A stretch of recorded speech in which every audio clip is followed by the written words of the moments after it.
Hello, everyone, and welcome to another episode of the Nothing to See Here podcast. Hi, it's Frankie. It's Hannah. Frankie, two things. Yeah, One, I appreciate you for taking my important phone call. yeah, very important phone call. It was important. Hannah, our nail color's not important. I answer Hannah's phone calls for this shit. I mean, I've interrupted dates you've been on just to ask you about lipstick colors. So yeah, nails are equally as important. Thank you. You're not winning this debate, Franklin. Um uh the other thing I'd like to mention is you're not dead. And It's Well, someone's birthday tomorrow. we're live and on air, so who knows what can happen. You're supposed to be dead pretty soon. Otherwise you become immortal. I become immortal. How does that feel, everyone? Are we frightened? Not frightened. Do Of the you really immortal? want immortality? No, God, no, that'd be terrifying. The least threatening person is becoming immortal. I'm okay with it. I don't want to be immortal. That'd be the worst. Well, that's what's happening, Frankie. That's Yeah. that's coming to fruition unless you die within the next couple of hours. In a Taco Bell. In a Taco Bell. Are you going to Taco Bell in the next couple of hours? No, I'm staying home. I'm full. I ate too much today. Are you avoiding the Taco Bell? I think you I might be. haven't been purposely avoiding Taco Bell. I just haven't gone to Taco Bell. Taco Bell's a little pricey now that everything's going to shit. Because of the war. Yeah. I don't think that's the only reason why Taco Bell is pricey, but I'd like to blame it on that. Oh, you can blame it on that. We'll allow it. Thanks. So, yeah, you turn 29 Tomorrow, tomorrow as of recording, I as turn of 29 recording. tomorrow. I never thought we'd reach this day, Frankie. I thought you would be dead by now. Wow, But you were hyping it up so much. I was hyping it up. One of the first things I knew about you in college was that you were gonna die at a Taco That's Bell. not true because this joke didn't start until my junior year. I 100% remember it because we were talking about this is when I was in Letters to Sala. Remember? I don't remember and this. and we were talking in rehearsal about uh the um the fact that Sala, who was a Holocaust survivor, was still alive at the time of rehearsal. She did die during our run. Yeah, I'd like you to I'll tell that story. I'll add that on. But please. so we were talking about how old she was. Like she was in her 90s or something, and we were discussing that, and everyone was like, "Oh, I want to live till this age, and I want to be this old when I die." Like how old they wanted to be when they died, and I said I want to die at 28 in a Taco Bell. Iconic. That became the thing. That did become the thing. I believe So I heard it first from Sasha. yeah, it was definitely Sasha because I told Sasha about I that. believe Sasha at lunch one day was just like, "Did you hear Frankie's gonna die at 28?" I was like, "This is news to me." Um, so about Solid dying.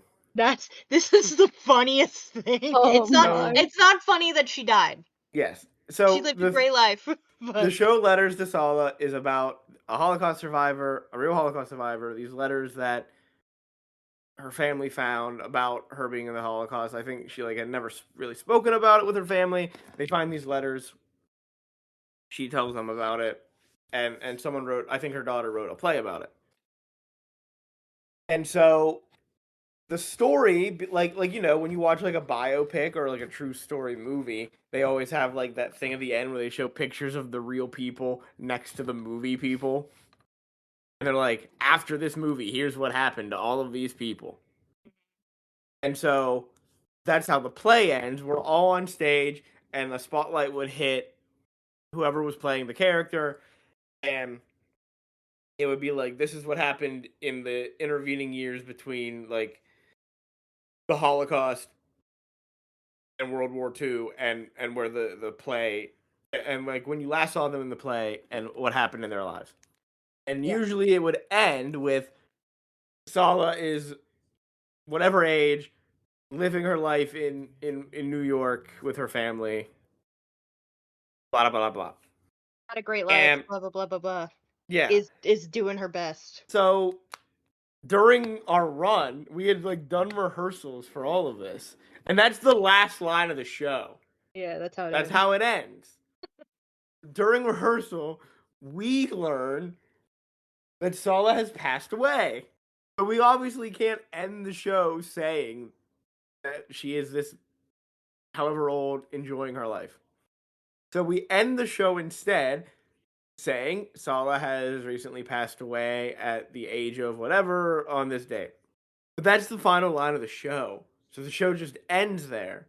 So every night there's we say like I think whoever says I forget who says the line, but they say the line, and then there's like a couple seconds of uncomfortable silence because the show is over and the audience does not know if they are supposed to applaud immediately because it then sounds like they are applauding the death of this Holocaust survivor. Yeah. It's And a so it's a rough go. it's a rough ending to a show. Yeah. I assume by And now it still got Letters to chopped. Sala has been professionally rewritten. I don't well, I would assume so, yeah.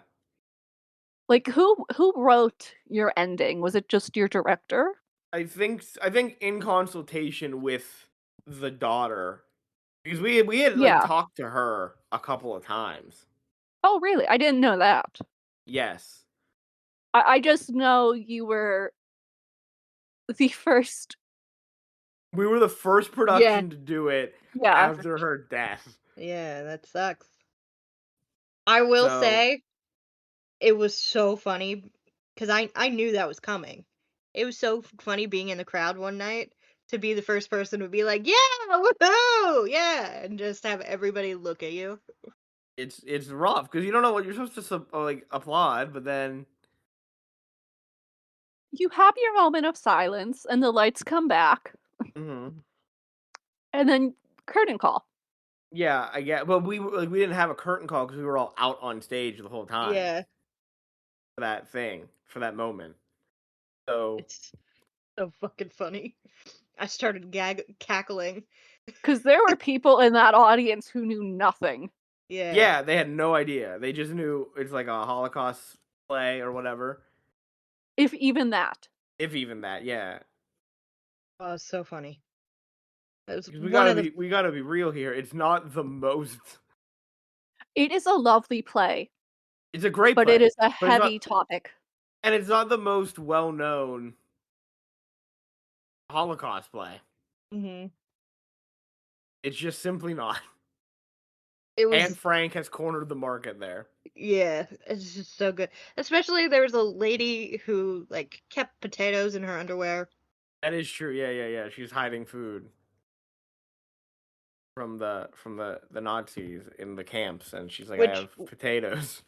which Frankie, I'll be honest, seeing you play a Nazi, Weird.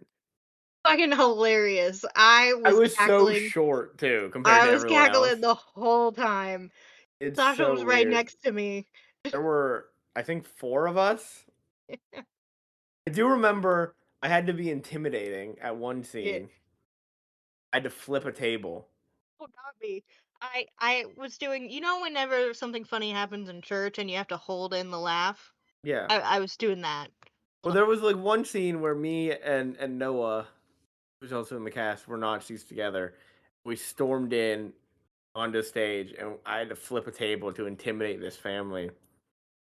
And it was Solo's family, and so we were like it was a breakaway table, and it's like it was one of the early shows because like during the run throughs I wasn't like hitting it hard enough to actually break when it landed, so I flipped it as hard as I could, and it broke. But I also one broke the actual table, so like it wouldn't be put back together correctly. We had to Yep. like really finagle it to get it back together. And Yep. two, one of the legs ended up in the middle of the stage, and it just sits there for the rest of the show. Like no one moves the table for the rest of the show, so we just had a table leg in the like dead center stage the rest of the night. Hilarious. Are we ready to talk about horses, Frankie? I'm upset. I'm angered by this. I'm glad I'm not the only one. This is upsetting, Hannah.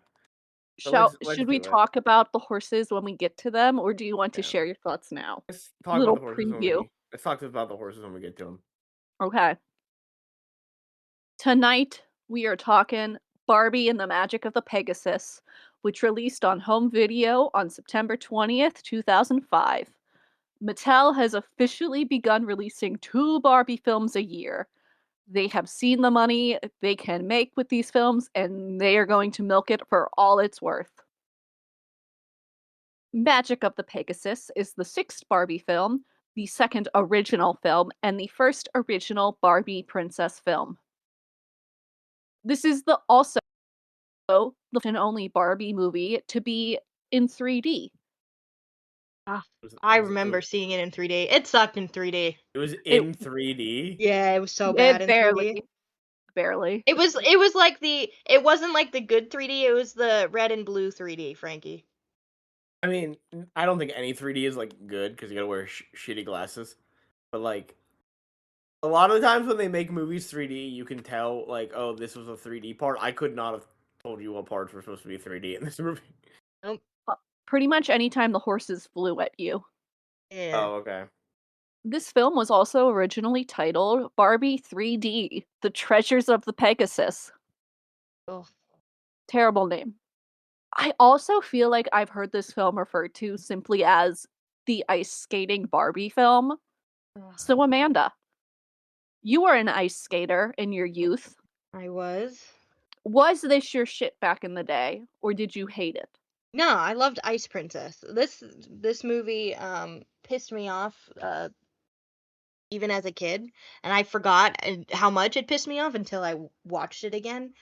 They made everything seem like it was so easy, and it was like super irritating for me as a kid because my friends would watch it and be like, "Can you do that?" And I'm like, "No," but nobody really can do that until you're like this age. Like it was just so fucking irritating. You sent us like you were kind of doing a commentary in our Yeah, text message in our I group chat. crashed out a little bit. I was livid. There's also barely any like. There's an ice skating in the beginning and at the end. She doesn't really ice skate that much. Well, except in like the yeah, I guess it's the very end thing where she like becomes a speed skater. Because that's a whole different skill set, but Barbie just has that. I just it also, and I mentioned this before, her form isn't that great. I know it's probably because of the janky animation or whatever, but when she was doing spins, she was moving. Like she was traveling. She wasn't staying. Her foot wasn't staying in one location. Also, Brie Larson wrote the theme song for this stupid film, which I didn't know until I got Like Captain Marvel, Brie Larson. yes. Yes, Brie Larson, Captain Marvel herself, sings the theme song. Hope has wings. I mean, I knew she was a singer, but like, I didn't realize. I didn't see the name. I guess so. I liked What Brie are we? Larson too. What was she Yeah. thinking? What are we doing, Brie? Cashing a paycheck, so good for her. That's true. This is younger Brie Larson, so she Mm. needs the money. Free Academy Award, Brie Larson. I'd like to point out too, I did some research on my own because I remember these fucking Barbie dolls. Uh so we actually have Frankie's gonna be so upset. Um Summer, one of the Barbie dolls is in this movie. Who? Obviously we have Ken. We have Christy, and then we have Kelly and Chelsea as well. I know Kelly, but I don't think any of these other ones are real. I think I've been fooled. I'm being fooled right now. No, no. Being tricked.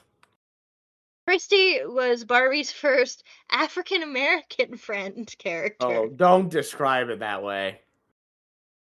That's what it says. And Summer, I think, has been around for a while. And then, of course, we have Kelly and Chelsea. And Ken. I mean, Ken's Ken. Ken's been Ken. So He's just Ken. he's just Ken. Is Ken the love interest in this movie? Yeah, he's Aiden. He's Aidan? Okay. But I did mention this to Hannah. Fucking the guy from Swan Lake, I think. I don't actually know who it is. But one of the princes previously was just a model for all of the villagers. All of the male villagers. They're all just generic white men. I have to look up specifically who this guy is. Oh no, it's Nalu! They were Nalu! Oh my god, it was Who's Nalu Nalu? from Fairytopia, That doesn't help. the merman that you got mad at. His the face of a lot of the male villagers was just Nalu's face with like different hair colors and different skin colors. If you don't remember Nalu, Frankie, that's okay. You'll Yeah. learn about him the next time we come to the BCU. Don't call it the BCU. Mermaidia! Oh, I'm so ready. What else do you want me to call it? Are we not in the Barbie cinematic universe? Yeah, Franklin. I Are mean, we I not? guess we are. Let's run through the production history now. We Please. have lots of familiar faces returning. Ilana Lesser and Cliff Ruby wrote the script. Greg Richardson, who had worked on all the previous Barbie films as an editor, made his feature directorial debut with The Magic of the Pegasus. You know what? I'll say this, not that bad for a directorial debut. Like not the worst Barbie movie. Not great. Not great, but not the worst. Arnie Roth returned yet again to score the film, and as we said, Brie Larson sung the film's theme song, Hope Has Wings. We're also finally back to some symphonic orchestral music. Yes, the Czech Symphony Orchestra was tapped to play the score. That gave me hope at the beginning, and then that hope was dashed. Yeah, good job, orchestra. You played that. Listen, You played that great. the music is never the problem with like the musicians. Do you think? Do you think they knew they were recording for a Barbie film, or Definitely. Oh or yeah. Oh man, because that would have been. I would have been so mad because I imagine myself as a musician. They're like, "All right, we're gonna have you play the symphony." And everybody's For a like, "Yeah, film. They cool, just say dope." for a film. Yeah, and they just say for a film or something. You're like, "Yeah, cool, whatever." And then like you get an invite and it's like Barbie, Maggot Chicken the Pegasus and you're like, "What have I done?" And you're just You sitting gotta. there It does have to be frustrated. difficult to realize that like you're performing the symphony for a group of children who are not really gonna care about it. Yeah. But hey, guess what? They got a paycheck. I hope it was a good one. It was probably a good one. Magic of the Pegasus premiered on Nickelodeon on September 18th, 2005, and then it was released on VHS and DVD by Lionsgate Home Entertainment on September 20th, 2005. Kelly Sheridan stars as Barbie slash Princess Annika. Can I say that when I added this movie to my letterboxd, I looked at the cast and I saw Kelly Sheridan's name. Mm-hmm. I like clicked on her thing to see like what else she has done, and It's it's all like it's Barbie. really funny because like she has like other stuff too, but like first before you expand it, it's just all Barbie movies and then Sausage Party Mm-hmm. thrown in there. Two very different films. Oh, I forgot to look up this name pronunciation. I'm so sorry. Oh, get her, audience. Yeah, fuck her up. What's the name? I Yeah, think it's Leilani. That's probably it. Lainia. that sounds like it. Lindbergh. Leilani Lindbergh? I'm so sorry. I completely forgot to look up name pronunciations because I didn't do any work on Friday. She plays Princess Brietta and Troll Wife number 2. Right, yeah, I forgot about the troll wives. Mark Hildreth is Aidan. Colin Murdoch is our villain tonight, Wenlock. Kathleen Barr has returned as well, and she plays half the characters. She voices Shiver, Queen Alvina, the Cloud Queen, Eric, and Troll Wife #1. Something that I'd like to point out with Mark Hildreth. Uh, he was a member of Nexium that No! yeah. Let me read this though, because it's not as bad as we think. I mean, he was in a cult, but It was in a cult um where multiple people have been arrested yeah. for sex trafficking, so, seems pretty Uh bad. Woof. he left Nexium and disavowed the group in 2021, clarifying his participation in its personal development courses and unawareness of its criminal activities, calling them a horrendous betrayal of trust. Hildreth's statement was later confirmed by Nexium's whistleblower, Sarah Edmondson, in a reply to his Twitter post. He may have been in a cult, but he most likely, from what this whistleblower is saying, didn't know any of the shady stuff was happening. Alright, alright. But I did want to throw that in there because that threw me for a loop. Wanted to taint the picture of the movie. Yeah, a little Got it. bit, I did. I want other people to hate it as much as I do. Well, I think he's going to be with us for a lot of Barbie films. Let me double check.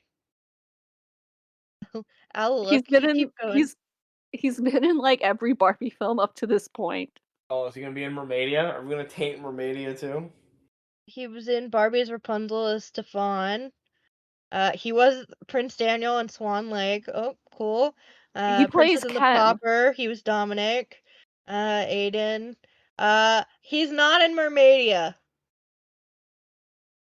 He is the next one he's in is Barbie and the Three Musketeers. He's Oh, in he what? takes a break from Barbie. Yeah, he Oh, does. Well, back to this cast list. Russell Roberts plays King Marcus. Chantel Strand is Rose. Jessica Aimley is Blush. Andrea Libman is Lilac. John DeSantis is Ollie the Giant. And Ron Brian, DeSantis. yeah, the politician. Are you serious? no. No, So it's a different Ron? his name is Definitely. John. Oh my god. Oh, I heard Ron. I heard Ron. I swear. You heard DeSantis and did not hear the first name. You heard on DeSantis and said, Yeah. yep, I'm just like, oh my Ron. god. Yeah, he made a real like 360 career Yeah, change. sounds like it. Jesus. And finally, Brian Drummond plays both Aidan's father and Ferris. All right, are we ready to get into this film? We just get it over with. End my suffering. The movie opens on a snowy castle. Inside the castle is the queen. She's bringing a gift to her daughter on the morning of her birthday. But Princess Annika isn't in her room. So Oh, obviously, the queen freaks wait, out. wait. I have to say this. This was giving me some fucking Frozen vibes. Okay, I can Just, see it. just like the scenery, the sisters. I know one of the sisters was a horse, but like, Spoiler. whatever. Good. Spoiler for this 20-year-old movie.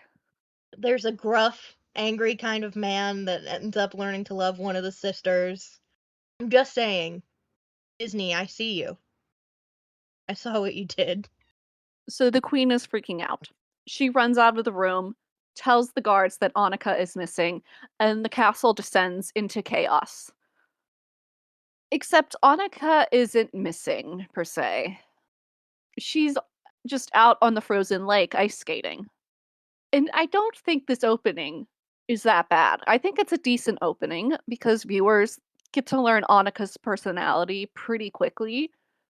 You can see she's a bit of a rule breaker, maybe a bit mischievous.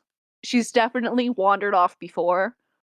And we also learn that something is amiss given how worried the queen is when her daughter isn't in her room. Like a kindness, though. If At least let one of the guards know where you're going. Or, like, leave a note or something. You made the whole fucking palace uproar because you decided to leave? That's selfish, childish behavior, Barbie. I mean, she's not alone at the frozen lake. Because there's a polar bear cub. Yeah, best character in the movie. Woo! And I said this, and I'm correct. That polar bear is going to age and eat her. No, it's a good polar bear. Good boy. You think Shiver the polar Girl, bear. You think Shiver is the best character. In this movie, yeah. No, I Shiver. I No. disagree. I think the best character is the little girl Pegasus rider that falls asleep on her Pegasus doing her job. That's a good one. That's a good one. You I want to know who the do. worst character is? Bottom tier character, trash, bottom of the Yeah. barrel character? Yeah. Aiden. Fuck Yep. you, Aiden. Fuck you, Aidan. I found Shiver so annoying as a child. What about Right? as an adult? You're no longer a child, Hannah. No, she's still annoying. No, you're Oh! wrong. There was something about every time. Okay, so hate Aiden, but man, do I relate to Shiver just like gazing longingly at Aiden because she thinks he's attractive. I relate to that so much. So Shiver ends up tripping Annika, and Annika falls down, and Shiver ends up in a snow pile. By the way, From what I Shiver should have some like injuries from the skate if she's tripped her that way. It'd be very rare 100%. if she didn't. From what I remembered of this movie, I thought Shiver and Annika like always knew each other. Yeah, I did too. I don't remember them meeting like this in the first minute of the film. But that's what happens because Annika learns that Shiver doesn't have a family and is cold from the snow, even though Shiver is a polar bear. So this is when Annika just adopts her. She just steals a polar bear cub from the wild and takes it home. I mean, if it doesn't have a family, sure, I guess. But also, the only way she knew that it didn't have a family was because it shook its head. If any animal shook its head at me when I asked it if it had a family, I wouldn't believe that because it's an animal. I mean, I guess we can infer Shiver doesn't have a family from Barbie not being mauled to death by a mama bear. But I was thinking of this, and for a minute I was like, oh man, Hannah would love to have a polar bear. And I'm like, nope, that's the wrong animal. She'd love to have a snow leopard. I would love to have a snow leopard. They're very shy creatures, though. I would never be able to get one to approach me. So, a while ago, I heard about this news story from out over in like the Himalayas where the snow leopards are. Groups of women are going out to protect the snow leopards from poachers. And I've never been prouder to be a woman. That's dope. Back to our film. Hmm. Annika and Shiver must now sneak back into the palace. But they're caught very quickly on the grand staircase, and Annika's parents admonish her for sneaking off without their permission. What does Annika do?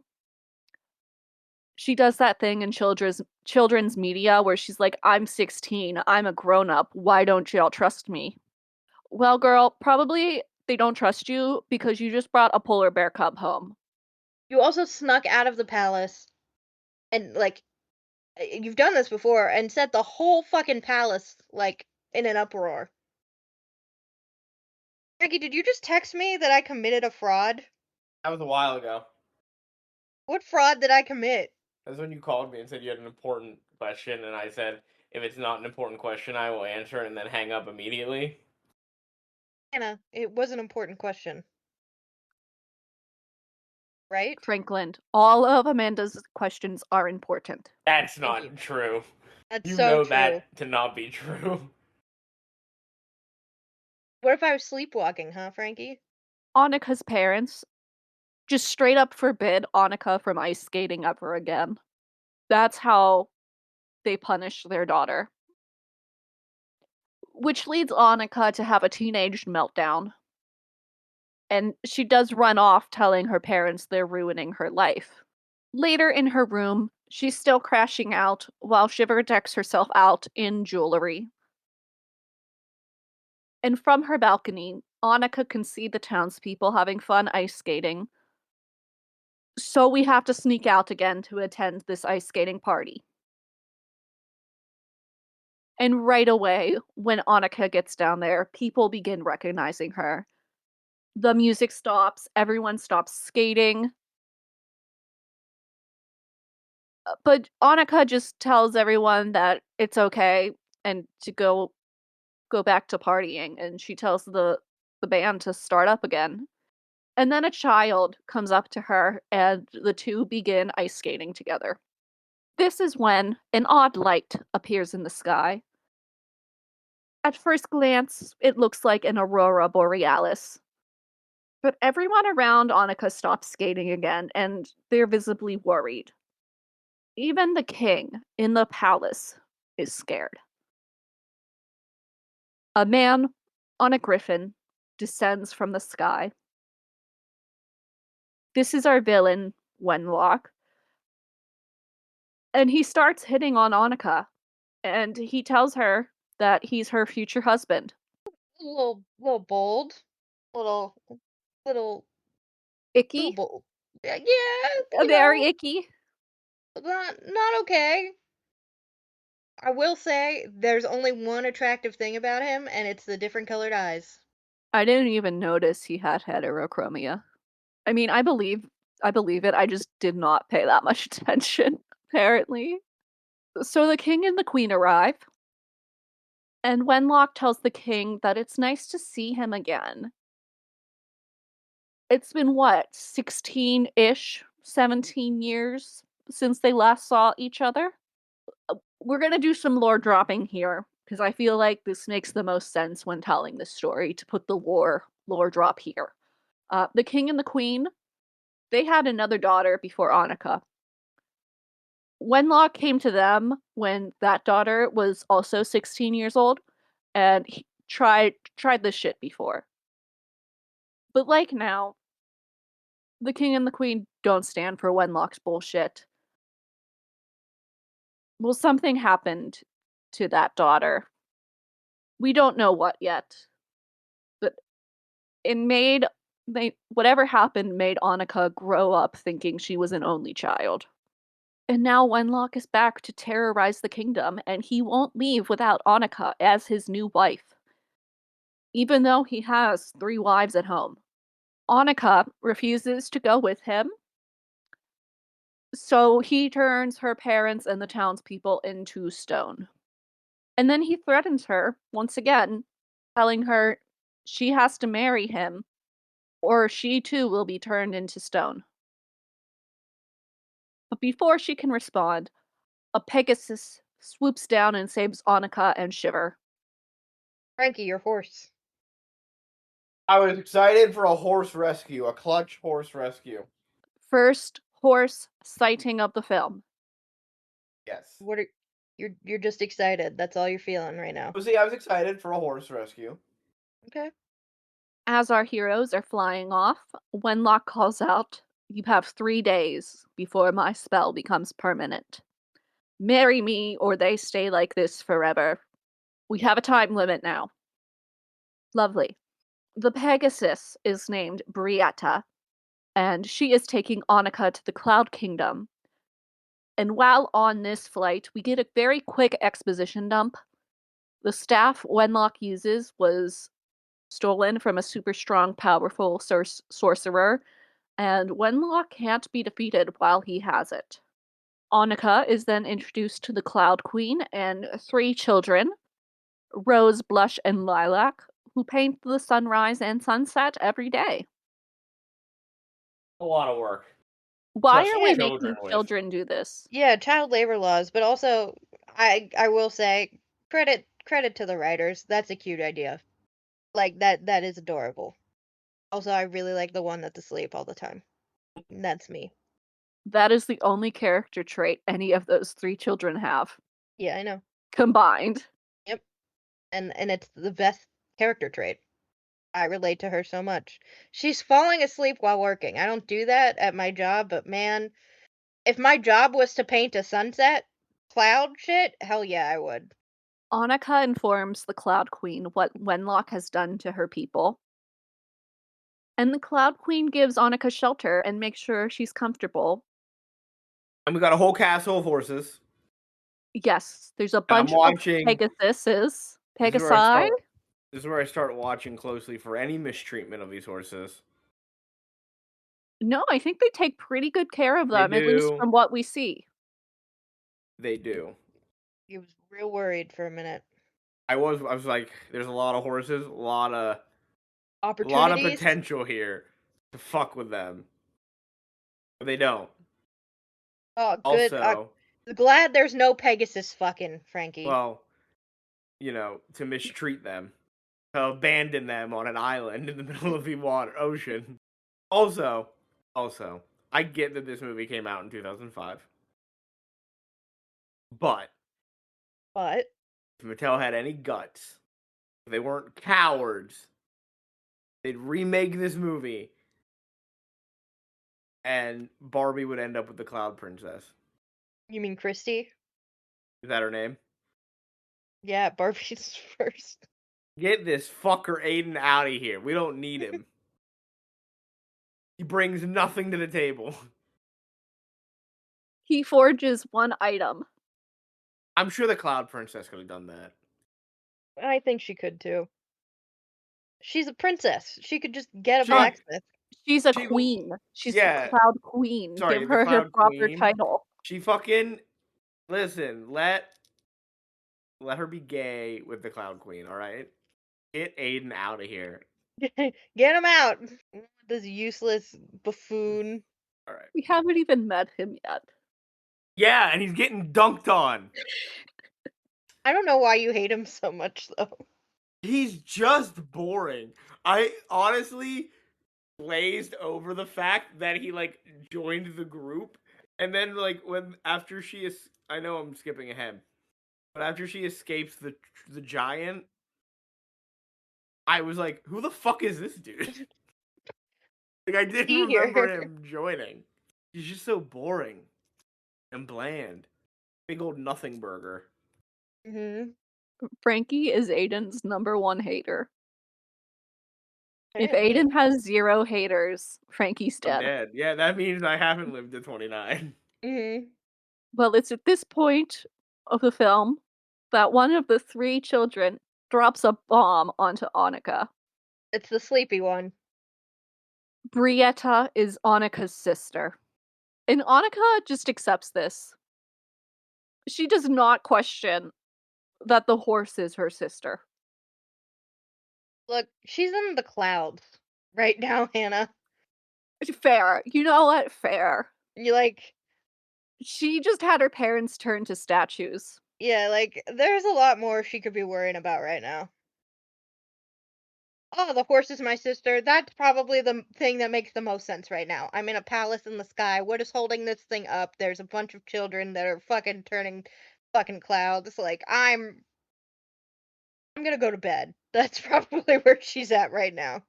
This is when we fully get Brietta's backstory. It was her birthday when Wenlock came and tried to marry her like he did Annika. And when she told him no, he turned Brietta into a Pegasus. Which makes no fucking sense. I want to marry you. No. Now you're a horse. How does that get you closer to marrying her? My question, and I think this is the more poignant question, they don't seem like they're that much different in age. How does Annika not remember that she had a sister? Annika, I don't think, was born yet. Brietta stopped human aging when she became a horse. Yeah, Okay. and then her parents had another child. And her parents To said, replace Brietta. her Yeah, parents Jesus. said, we don't give a fuck about you anymore. There's no options to save you anymore, so bye. Yeah. Well, no, Brietta left on her own because she couldn't stand the thought of her parents suffering. Yes, no one was able to reverse the Pegasus curse. So Brietta left and found refuge in the Cloud Kingdom. Yeah, And follow the then story, Frankie. Jesus. Yeah. Sorry. Sorry, I'm not following the super clearly meticulously planned out story. Yeah, Jesus, Frankie. You would honestly, that's so you. That's so Aidan coded, Frankie. How dare you? I don't even remember Aidan coming into the movie. I can't wait to hear about it. From Hannah. he's coming, don't worry. It's at this point Annika is determined to fix the thing. She's gonna free her sister from her curse. She's gonna transform her parents and kingdom back to normal. She's going to defeat Wenlock. And to do so, she must forge the Wand of Light. It's mainly a myth, but supposedly the Wand of Light is stronger than the one Wenlock wields. A measure of courage, a ring of love, and a gem of ice lit by hope's eternal flame. Those are what is needed to forge this magical wand. Brietta claims the wand doesn't exist, as she's tried for years to find and build it to no avail. Hard But to build with Annika, hopes, though, so. true, true. Annika is determined to succeed. She's determined to make the wand in 3 days. Jesus Christ, my But she girl. only has 3 days, so, she's really got to get it done. Their quest begins in the deepest, darkest part of the Forbidden Forest. Because of course it does. Oh, don't forget about the bell. Yes, before Brietta and Annika set off, the Cloud Queen gives Brietta a magic bell. If the girlies need help, they are to ring the bell and someone from the Cloud Castle will come help. Like something, but sure. We cut to Wenlock's hideout now. It's filled with gold and gems, and we see his 3 troll wives. They were once young women who he captured and turned to trolls once he grew bored of them. And this scene is here to show just how much of an asshole he is. He's an asshole. We didn't doubt that. Back with Annika and Brietta, they've arrived in the Forbidden Forest, and they have no idea what they're looking for exactly. Shiver is also there and gets scared and ends up in some sort of slide/trap. Who brought the bear? Leave the bear of the kingdom. Nope. Nope. The Look, bear I came with us. I like the bear, but even I'm like, at least because we'll get to it. When you're going into a gem cavern, you know the one thing this bear loves is sparkly things. Maybe leave the bear outside. Nope, the bear comes. That bear is attached to Aidan at that point. Aiden's not even here yet. No, at the ice gem that place. Annika and Brietta are also trapped in the Forbidden Forest. They're hanging from some nets in the trees. And these traps were set up by a man. Aidan has finally arrived. This is Annika's love interest. This is an Ooh. enemies to lovers story. Jesus. How does that make you feel, Franklin? I hate this. I You hate just hate Aidan. him? You just I hate him just, because he's boring. he's so boring. That's it? That's the only reason? There's nothing else that he did that you're like, hate this man. No, he just bores me. I don't care about him. Do you not like enemies to lovers? Is that it? No, I'm fine with enemies to lovers. I don't like Aidan. That's the problem. Frankie's like, I only have one issue. Him. Him. Yeah. Oh, yeah, another spoiler. Oh, boohoo. I'm a fucking gambler that spent all my parents' money and then couldn't face them because I'm also a coward. Grow up, Aidan. Jesus Christ, Franklin. I was not expecting Aidan to catch this many strays. Your parents send you out to do a task and you fucking like run away from it. They haven't seen you since then. What is it? What does he think he's doing to his parents, huh? They sent Put their them son into out. abject poverty. Yeah, they send their son out with a sack of all their money, and he just hasn't shown up again. Gone. That's where that if you're following Annika's parents, this is where you have a new son. Yeah, that's the. We didn't see that part after they reunite at the end. We don't see his brother come out. A new son who'd never gamble. Oh man, honey, I guess we lost our kid. Well, let's get busy. That's what we do. We don't go looking for people. We just have another one. Aidan identifies Princess Annika pretty pretty instantaneously, and they have some witty banter while he lets Annika and Brietta down from the traps. Not witty. It's It's witty banter. for a Barbie.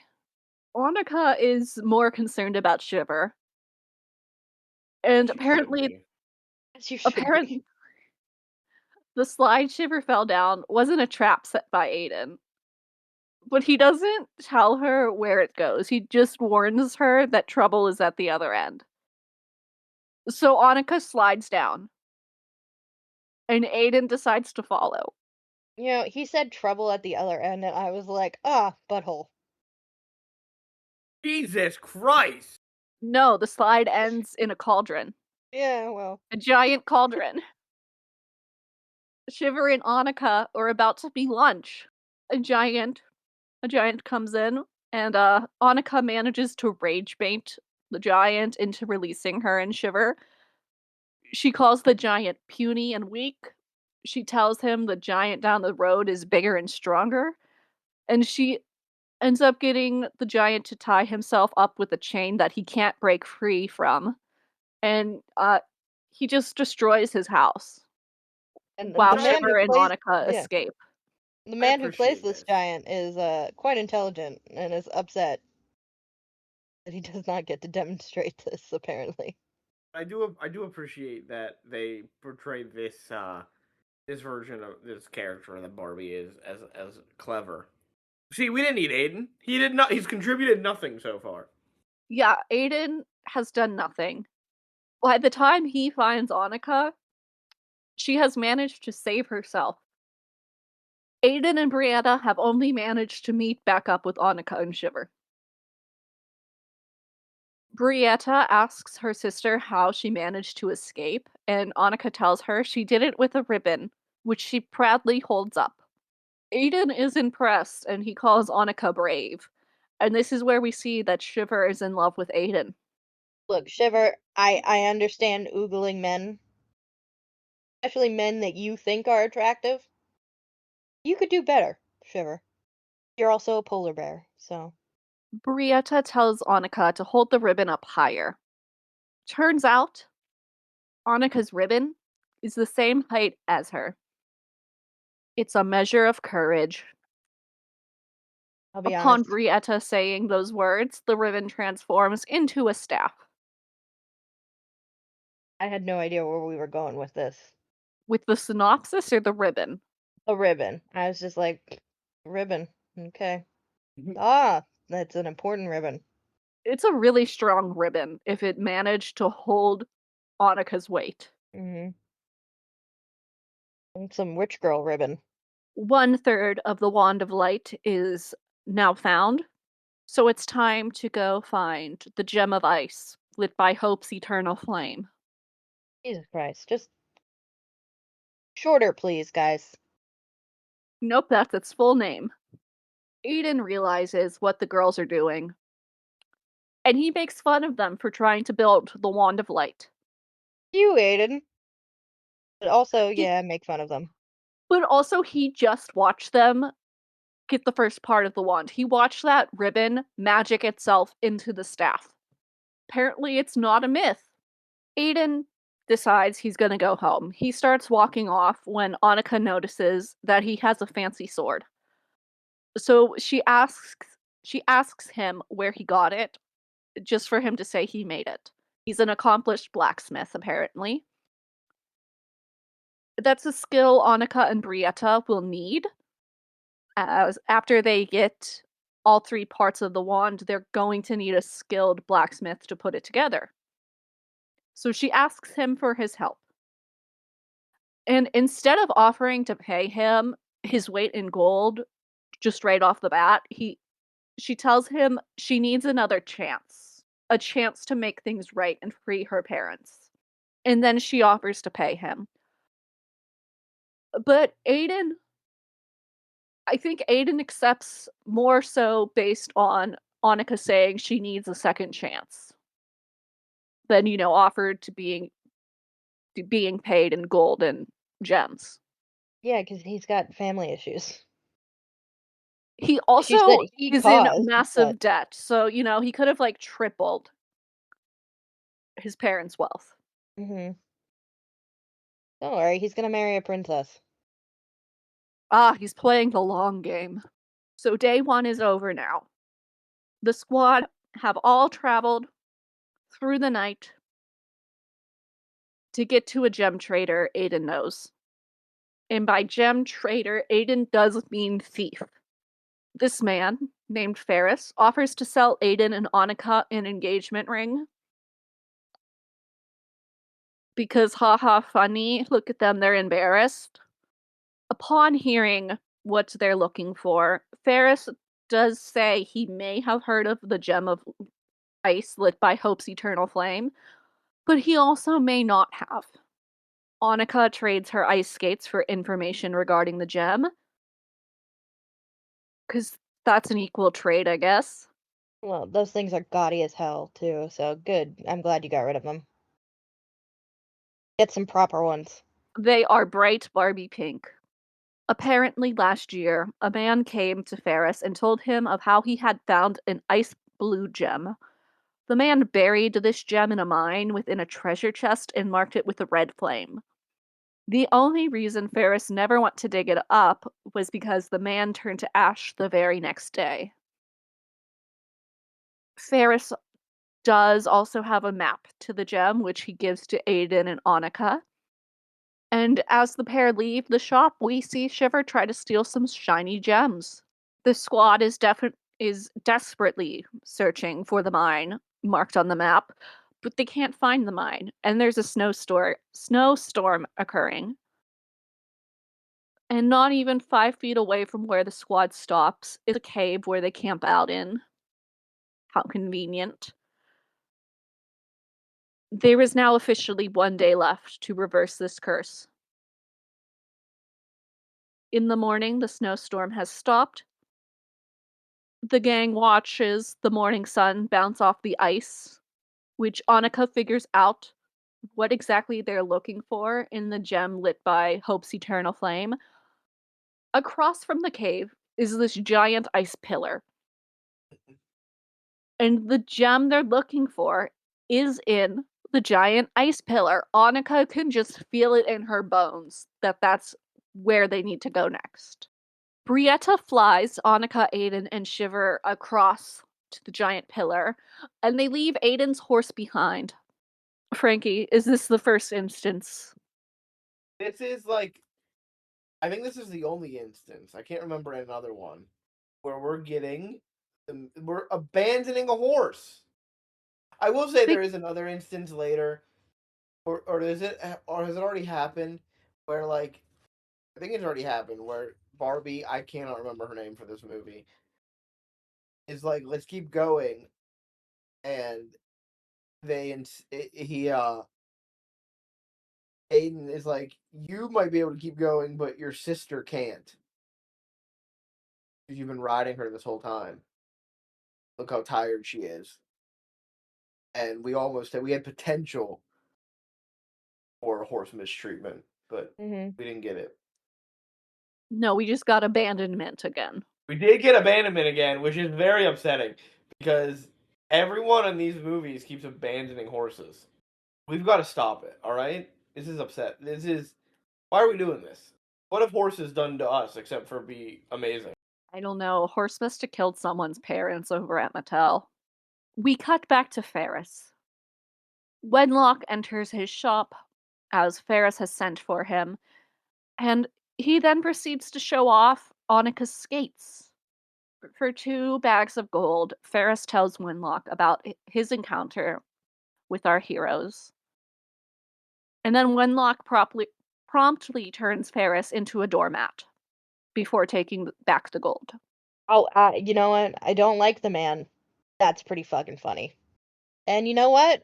We don't see him get fixed either. I was Oh. just about to say, I don't know if this curse was reversed at the end of the film because we have Well, no confirmation. she does say to break all of his spells, but I hope that one stayed. We can only hope.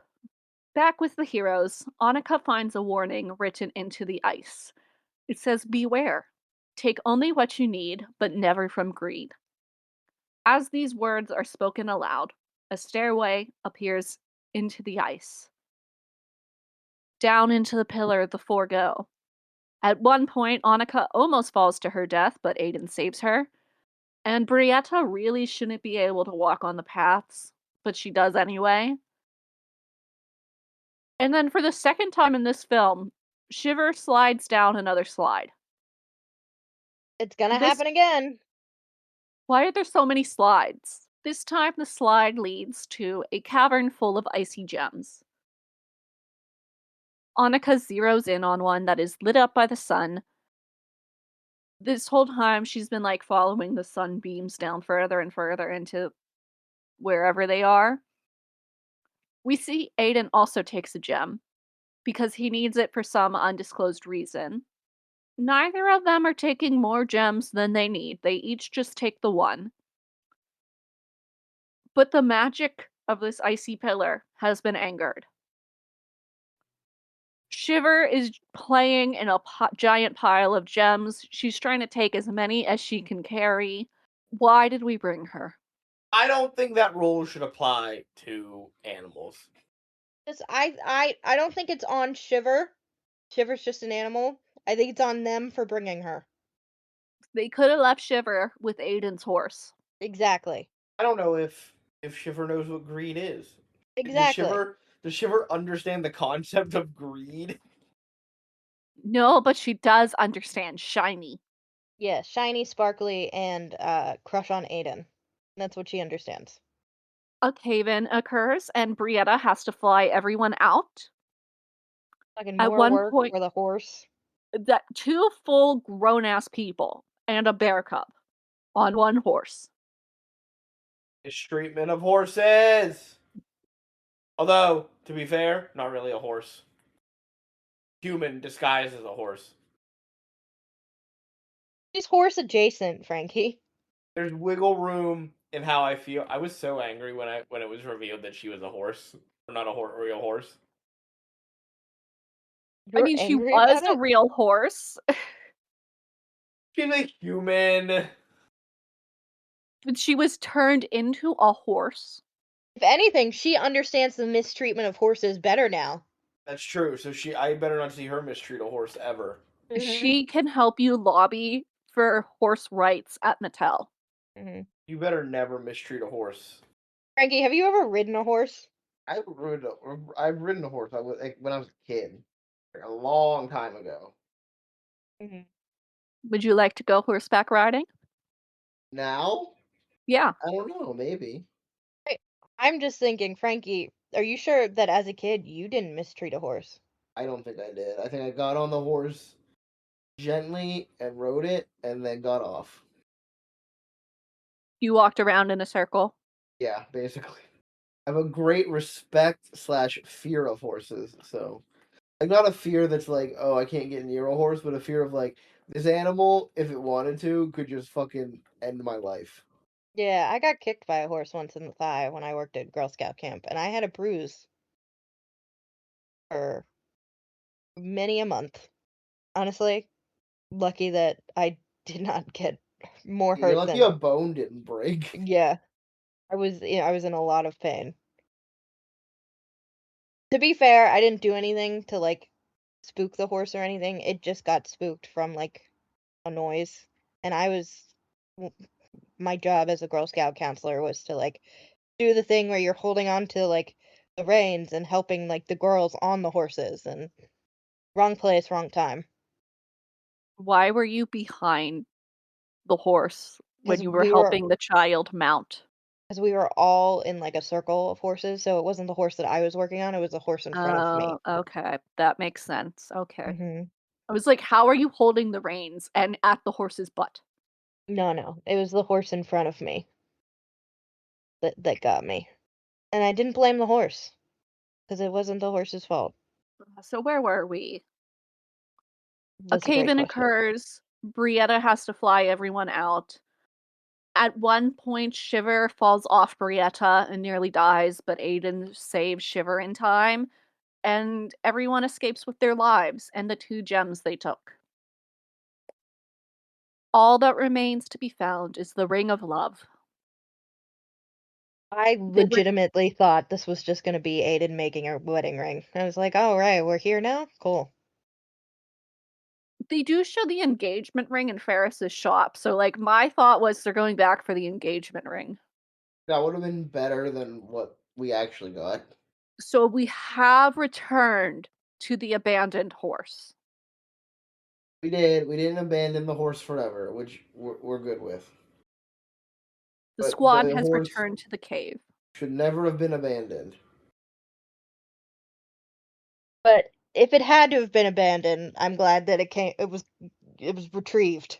Back in the cave, Annika questions Aiden about the gem he took, and so he proceeds to tell her about how he gambled away all his family's money, and then he left home without repaying or telling his parents about all the money he lost.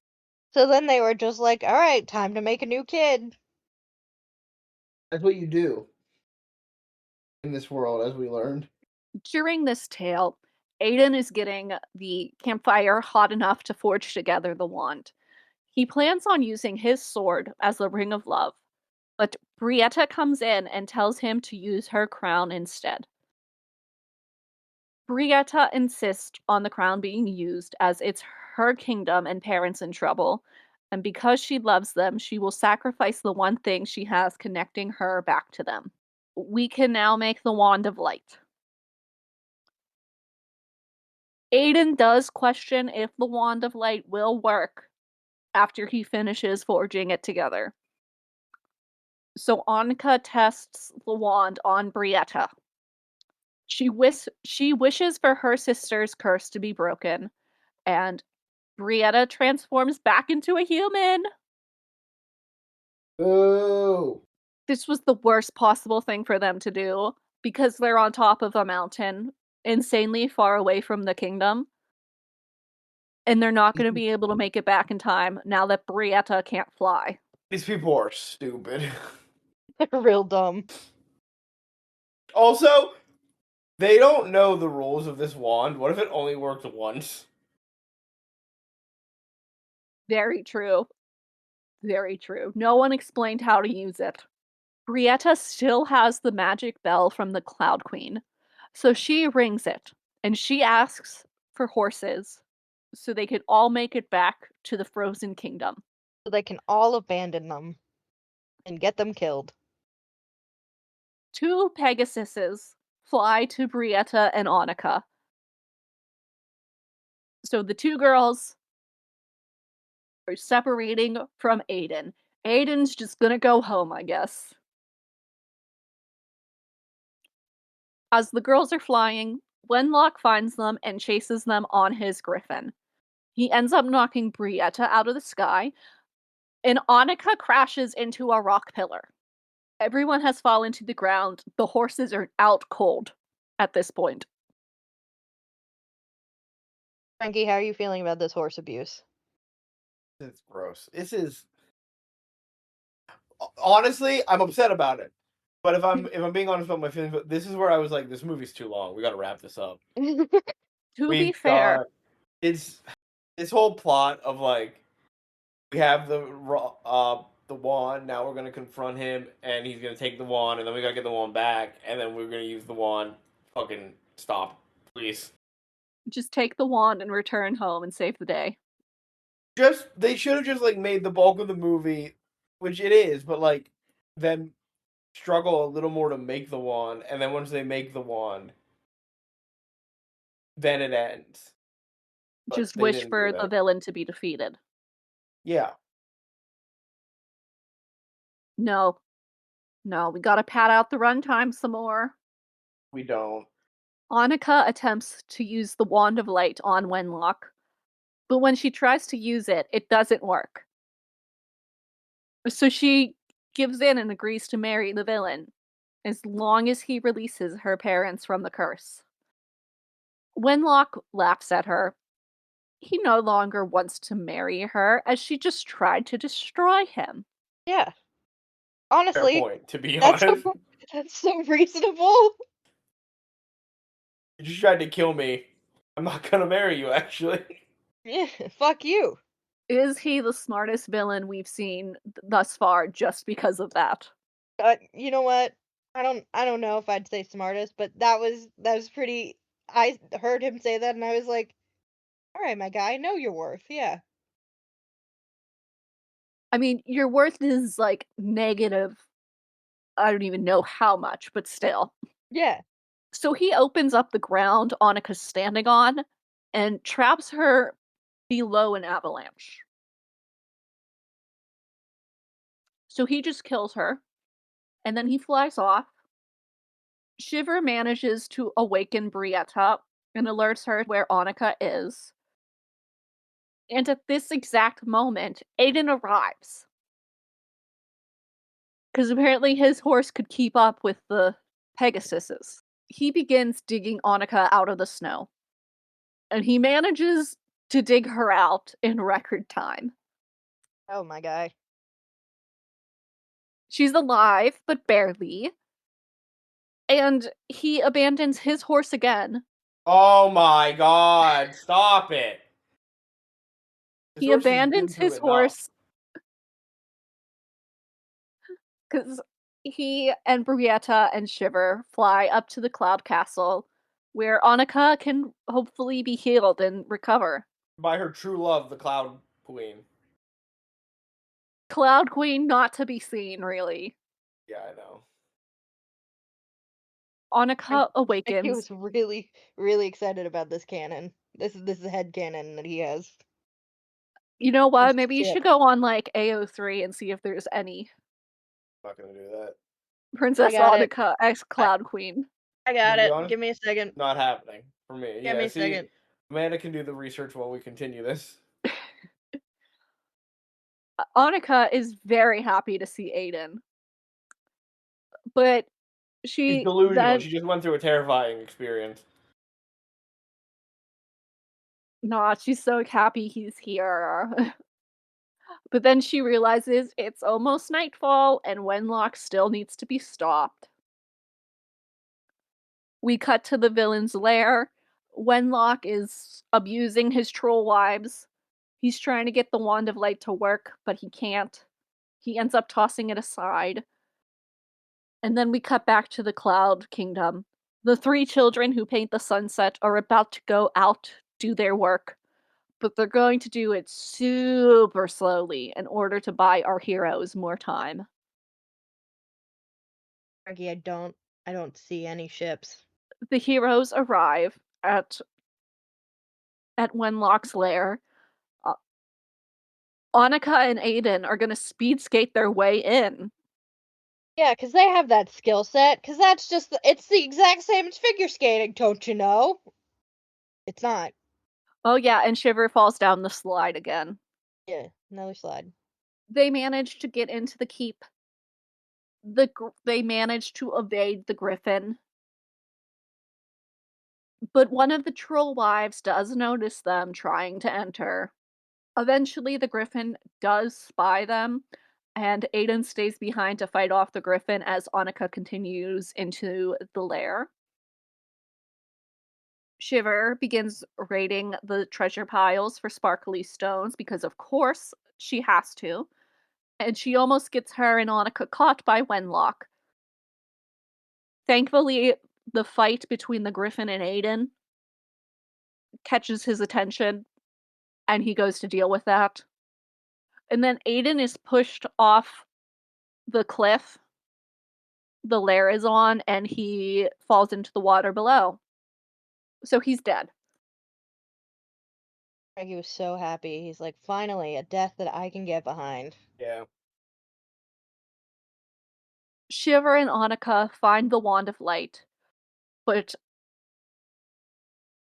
the stone on the top of it was knocked loose by Wenlock throwing it to the ground, and it ends up falling off of the wand and also into the water below. Great forging job, Aiden. Really nailed it.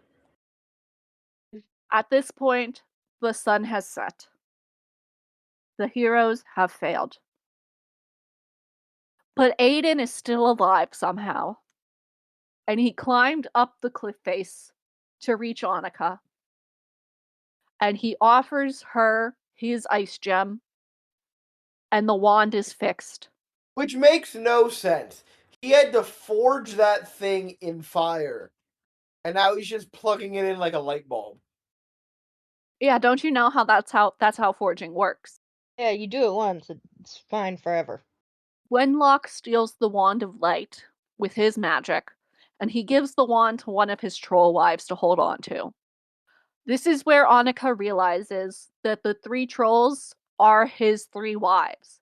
And so she pep talks the wives into turning on Wenlock, which really doesn't take that much persuasion because they all hate him. Annika gets the wand back, and she breaks all of Wenlock's curses. And during this moment, she also gets a magic dress transformation, which is an odd spot to have a dress transformation, but sure, okay. Yeah, it's a nice dress. I'll allow it. It's a pretty dress, but why we're transforming the dress here, don't know. Wenlock is destroyed. He's turned back into a baker with a receding hairline. His wives are transformed back into humans, and his griffin turns into a cat. I hate to be this person. I'm gonna be this person though. Um, he only went after like the most beautiful people, right?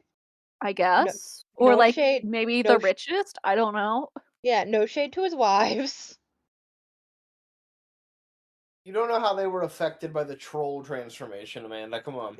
You're right, but like, eh, They can't be prettier than Barbie. I think they should. Brietta shows up with only 3 Pegasuses. That's not enough Pegasuses to save everyone. Not that it matters, because the 3 wives stay behind to beat up Wenlock and probably kill him. We see them later.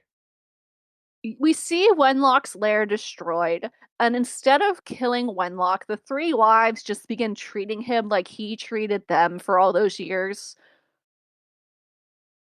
Girly Pops, what are we doing? Just fucking leave.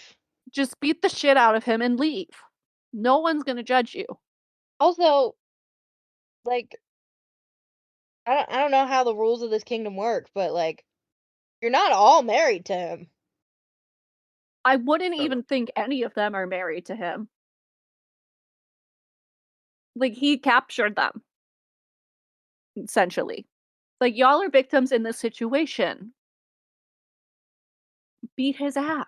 We finally return to Annika and Brietta's kingdom. Everyone turned to stone is changed back to human. The princesses return home. Annika's parents are thrilled to see her as she tells the tale of how she saved the kingdom. And Brietta then gets to come in as a nice surprise. Yeah, like, hey, parents, maybe you forgot to mention this? There's no trauma, no fighting. Everyone's happy. And Annika makes up with her parents. She gives an apology for like sneaking out. And then we also get to see Aidan return to his family and make amends. Dad, sorry I took all your money and ran. Oh, it's okay, son. We had another son. Well, he brings Annika with him, so I assume he's like, hey, by the way, I got engaged to the princess, so all that debt you have, don't worry about it. And Aidan's horse is back. He went back for the horse. We did go back for the horse. Again. Thank God. And the final scene of this movie is Annika and Aidan ice skating together. Okay. They're doing Yay. moves. Look, I know Aidan was not in that forest practicing those fucking figure skating moves. He didn't have a partner. You didn't have a pond. It's just, And thus ends Barbie Magic of the Pegasus. thank God.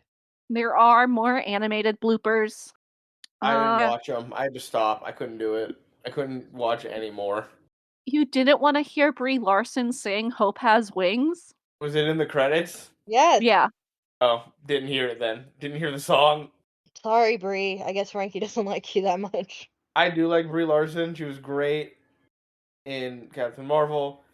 She's great in the Mario Universe movie. Couldn't do it. Could not do it. I do have two goofs from the Barbie movie wiki to share with you guys tonight. When Ollie the Giant is chopping up an onion and throws it into the cauldron, a turnip is seen flying in to the cauldron instead of an onion. The animators just reused the turnip instead of animating the onion. And also, when in the cauldron, Annika's hair ribbon is seen missing at times when it should be in her hair. And sometimes it's seen when it shouldn't be in her hair. Oh no. So the goofs were in the same exact part of the movie. All the Yeah, goofs. I yeah. just couldn't be bothered anymore. Okay. Now we have to rank this Barbie film. We're going to start, as always, with the film ranking. The list is currently as follows: Princess and the Pauper, Rapunzel, Swan Lake, Fairytopia, and Barbie and the Nutcracker. Where do we feel like putting Magic of the Pegasus? I think it's above Fairytopia. I agree, but that's as far as it goes. Yep. You think, okay, so below Swan Lake and above Fairytopia. Yep. Yeah. They just Okay. gotta stop telling their own stories. They don't. They They're don't. not good at it. Do they get better? Debatable. Debatable. Subjectively, Look, It's I like, I like Mermaidia. At least listen, I think I like Mermaidia. the Barbie Diaries is coming up soon. that bad? By I the like it. time we get to the Barbie Diaries, Bratz had become a huge Oh, we're gonna get issue to Barbie Mattel Bratz. We're getting Barbie because they Bratz. changed animation styles and also set the Barbie Diaries in like a high school. Like it's contemporary. It's And all right. there's a lot going on. I don't think you're gonna hate it, but I don't think you're gonna like it. Mhm.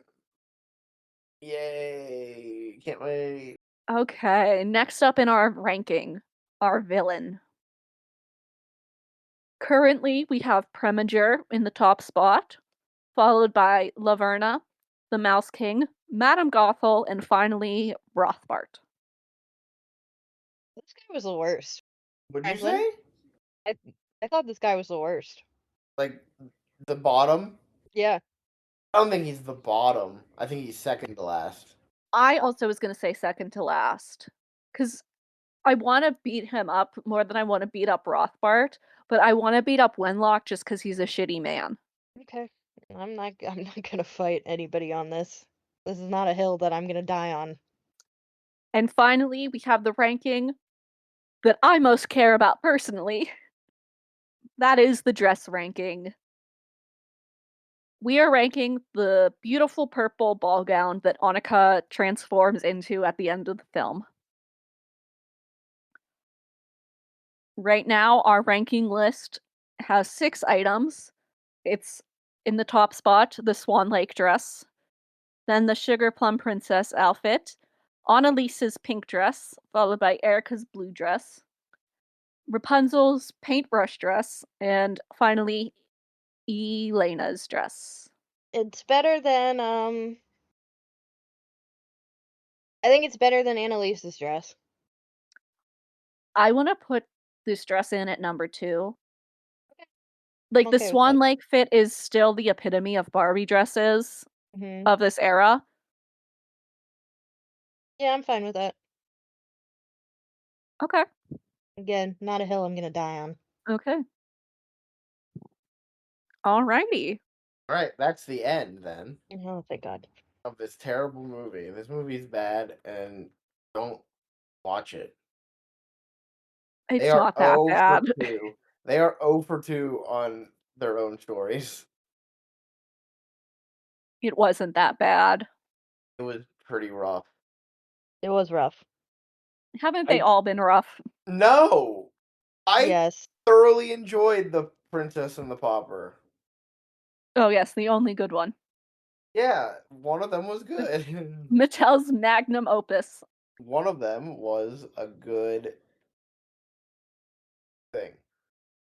The rest have been Frankie, bad. where did you rank this on your letterbox? It's been a while. I have a bunch of movies on the letterbox. I've seen some crap this year though, is the issue. It's at number 16 Out of out how of many? 23. That is quite respectable. It's see, but that's because like below it is Barbie Fairytopia as we ranked, right? Mm-hmm. The Kurt and Courtney documentary from 1998 about Kurt Cobain and Courtney Love. Reminders of Him, the Colleen Hoover movie, Oh, well, is at this was its 19. Colleen Hoover. Yeah. Oh, Scream bullshit. 7 is at 20. 21 is Wuthering Heights. And 22 is Lee Cronin's The Mummy. That movie is shit. I do I not was recommend that. I was That just movie. about to ask if you watched The Mummy. Lee Cronin's The Mummy is like we have The Exorcist at home. It's just worst Exorcist. It's not a mummy. There's like barely any mummies. Like it's not a mummy. The villain is a demon, not a mummy. There's a scene in that movie, in this horror movie, where I laughed more than I've laughed in the theater this year. So yeah, it's not good. It's been a rough year. Let me tell you. It's only May. There are only I know. There are only 9 movies on this list that I would like my top 9 that I would be like, yeah, I'd watch this movie again. Not good, not a good year. So Barbie and the Magic of the Pegasus are at number 16 because of how shit this year has been.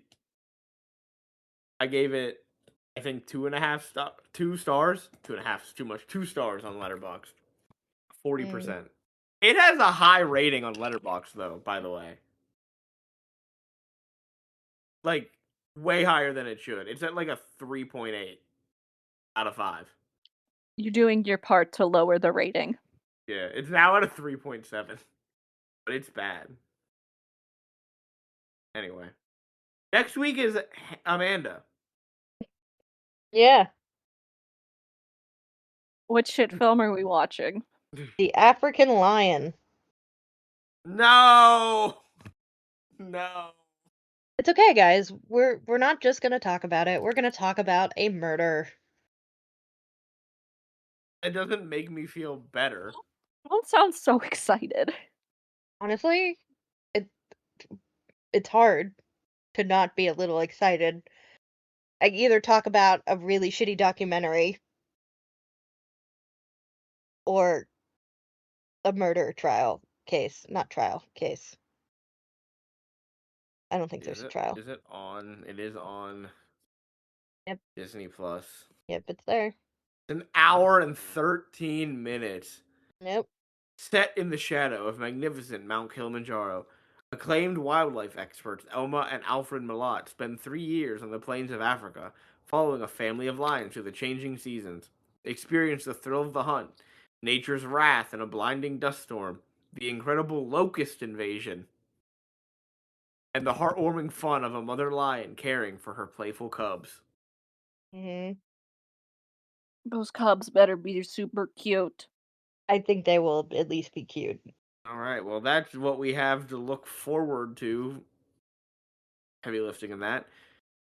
Next week, let's wrap tonight's episode up, though.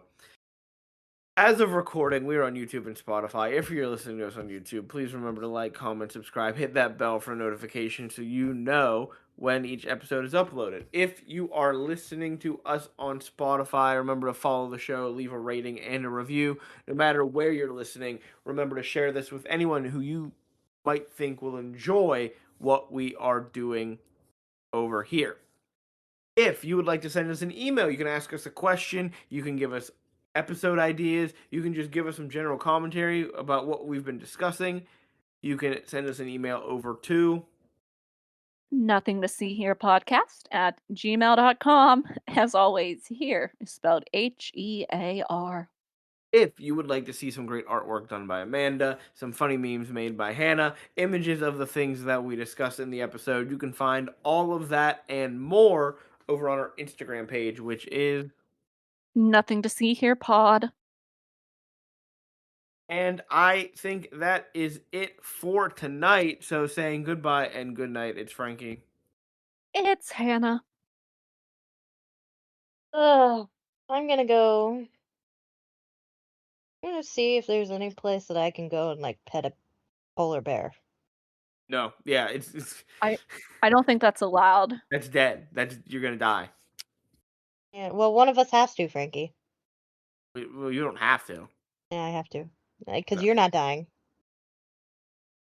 Doesn't mean you have to. I'll make that sacrifice. I don't. All right. Well, bye everyone. Bye. Bye.